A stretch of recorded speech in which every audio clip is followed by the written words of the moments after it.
Good morning, everyone. Good morning. Some of you did hear my testimony. Some of you didn't. I think that it's very important, especially with talking about ministering.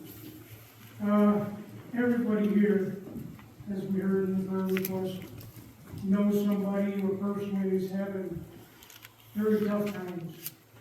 And sometimes they all pile up and it seems hopeless. Personally, I survived an open heart surgery I wasn't supposed to survive. And I lost my leg to diabetes and my wife of 32 years all in the same span of 2 days. I had an ATV accident and I was in ECMC hospital for 5 months. And while I was there the first 2 months, I was in the ICU. I don't even remember I was out. But they finally had moved me up to the medical rehab floor. And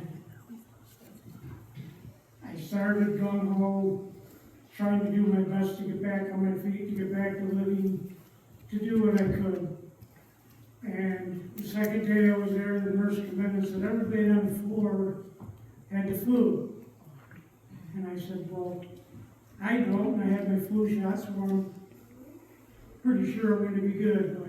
But the next day, I was not good. I had it too. The day after that, I couldn't breathe. I mean, I literally could not breathe and couldn't figure out why. So they sent me down to do a CT scan. And when I come back up to the room, it wasn't a half an hour, I had 5 doctors in my room. That never happens. You never get results for days. But they had told me that I had 2 lymph nodes, one in each lung, that had greatly expanded from the CT scans they had done when I first came in the ICU. And they told me it was probably cancer. And I just lost it. I lost my hope. I wanted to die. Of course, I called my parents and I told them the news.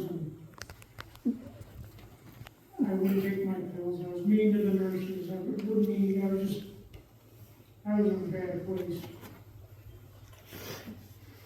I was in the hospital. Couldn't get out of bed. Of course, they had bed alarms. I had 1 leg, so I couldn't go anywhere if I did get out of bed. And I spent the whole night trying to figure out how I'm going to kill myself in the hospital. And I was that low. The next day I was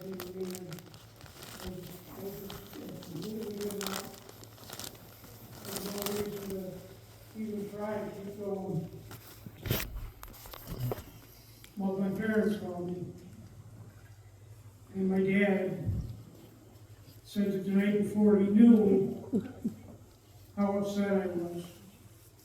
That didn't fall very far from the truth. He knows me. And he said he prayed and he prayed and he prayed and he prayed. And we finally got that sleep that night. In the middle of the night he woke up and he sat up, which was very hard for him to do. And he heard somebody speaking like they were in the room. And all they said to him was, "Ye of little faith." Sorry. When he said those words to me over the phone, I knew that was God talking to me through my Father. Amen. I was the one with little faith. And I need to tell you, instantly went from that darkest of dark places to the lightest of light and the happiest, full of life moment you can imagine. Amen. That's the power of God. Amen. And I recovered. I'm here. I'm hunting. Back to trying to live my life as best I can. But I gotta tell you, before my accident, before all this, I was kind of a new Christian.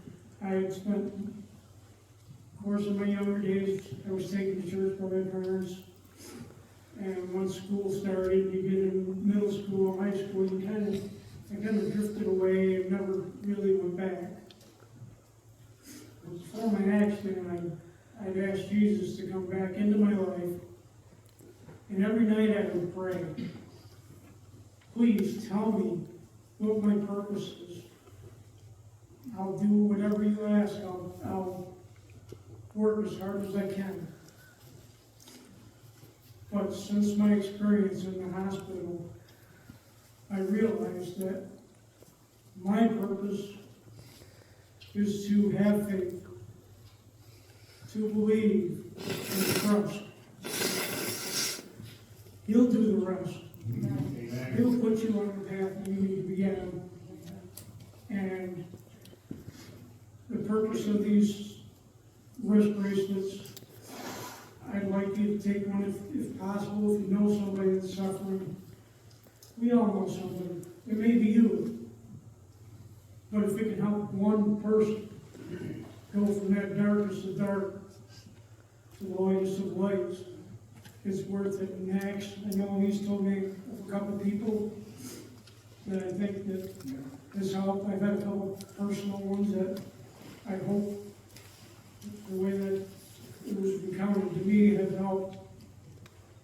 And that's the purpose, one at a time. Every one of us is here because at one point in our life, we made that commitment. So that's my story. Amen. Amen. Amen.